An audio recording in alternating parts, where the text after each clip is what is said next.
Amma müəyyən qidalar da var ki, çox yaxşı qabağını alırdı. Məsəl üçün sarımsaq. Təbii, sarımsaq, soğan, sonra günabaxan tumu. Bunlar balqabağın tumudur, qurdun xoşuna gəlməyən qidalardır. Özü balqabağın tumu demişsən, ondan da bir maraqlı elə dedin yadıma. Hə, mən də birini soruşacağım sizə. Balqabağın tumunu adamlar quru halda qəbul edirlər, alırlar satılan yerlərdən, elə olmaz. Balqabağın tumunu axşamdan qoyun, onu yaş, qoy səhərə qədər qalsın, yaş olsun. Çünki onun tərkibində az miqdarda ziyanlı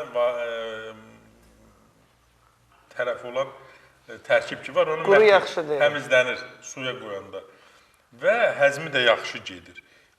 Bir də sual verilir, doktor, biz onu qabıqlı mı yesək yaxşıdır, balqabaq tumunu, yoxsa qabıqsız mı?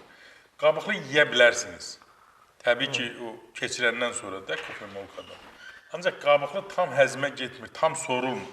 Gərək çox çeynəyəsən, hədsiz çox çeynəyəsən. Ona görə qabıqsız daha məsləhətdir, daha məqsədə uyğundur. Ancaq olmasa təbii ki, qabıqlıdır, qəbul edə bilərlər. O prostat vəzdə bilirsən də çox effekt, tək qurd xəstəliyində yox, tərkibində sink var, maqnezium var.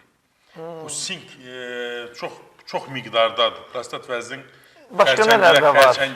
xərçənginə qarşı da çox gözəl effekt verir. Doktor, başqa nələrə xeyr eləyir? Belə başqa nələrdə var o sink? Məsələn, balqabağın tumun bildiyində hamı alıb tökəcək maşına yiyəcək. Vallahi, indi bu saat elə qəflətli sual olduğu üçün nədə var? Çox şeydə yox, xeyli şeylər də var. Məsələn, tutaq... Günabaxan tumunda yoxdur, məsələn. Çək tozunun tərkibində var, sink. Var. Çək tozunun tərkibində var, ona görə biz həmişə... Bəs günabaxanda? Günabaxan da olsa miqdarı çox az. Çox az.